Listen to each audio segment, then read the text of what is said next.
بسم اللہ الرحمن الرحیم۔ آج ہم بات کرتے ہیں رسول اللہ صلی اللہ علیہ وسلم کی ایک حدیث نبوی شریف صلی اللہ علیہ وسلم کے بارے میں۔ رسول اللہ صلی اللہ علیہ وسلم نے کہا، اللہ تعالیٰ جنت سے ہر اس فرد کو جہنم سے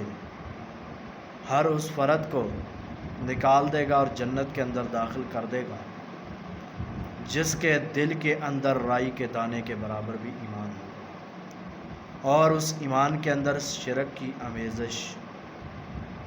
اس کے اندر ملی ہوئی نہیں ہوگی۔ یقیناً اللہ تعالیٰ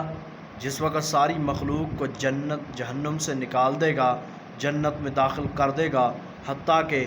آخری شخص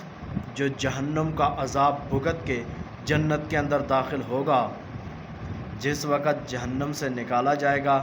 اللہ تعالیٰ سے کہے گا، اے اللہ اتنی فلاں دور نا مجھے ایک درخت نظر آ رہا ہے، اللہ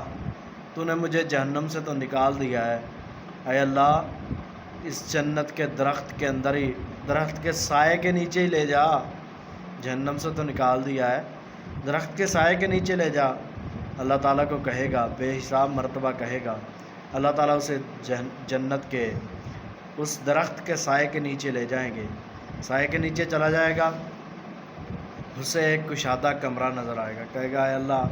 اس کے قریب لے جا بس، یا اس کے اوپر پھل نظر آئیں گے، اے اللہ ایک دو پھل ہی کھلا دے بس،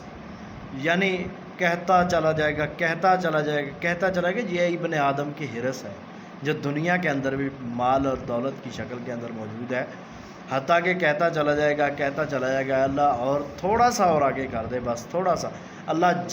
حتیٰ کہ جنت کے اللہ تعالیٰ قریب پہنچا دے گا اس بندے کو، کہتا کہتا کہ اللہ تھوڑا سا آگے کر دے، پھر جنت کے دروازے کے قریب جائے گا نا تو کہے گا، اے اللہ اب جنت کے قریب تو کر دیا ہے، کیوں نہ تو مجھے اس جنت کے اندر ہی داخل کر دے، دروازہ کھول دے اور مجھے جنت میں داخل ہی کر دے۔ تو رسول اللہ صلی اللہ علیہ وسلم مسکرا دیے کہ یہ ابن آدم کی حرص ہے، اور اس بندے کو جنت کے ایک کونے کے اندر داخل کر دیا جائے گا۔ بندہ کہے گا، اے اللہ جنت کے ایک کونے میں داخل کر دیا، اب جنت میں تو آ چکا ہوں، جنت کے لہلاتے باغوں کے اندر اور اس کے وسط کے اندر مجھے جگہ دے دے، میں نے شرک تو نہیں کیا۔ اللہ بھی مسکرا دے گا۔ رسول اللہ بھی حدیث بیان کرتے ہوئے مسکرا دیے کہ یہ ابن آدم کی حرص ہے۔ اللہ تعالیٰ بھی مسکرا دے گا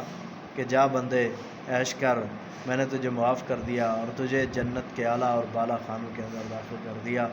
یقیناً یہ اسی وقت ہوگا جب ہمارے گناہوں میں شرک کی ملاوٹ نہیں ہوگی۔ اپنے آپ کو، اپنی زندگی کو اللہ کی ذات کے ساتھ شرک سے پاک رکھیں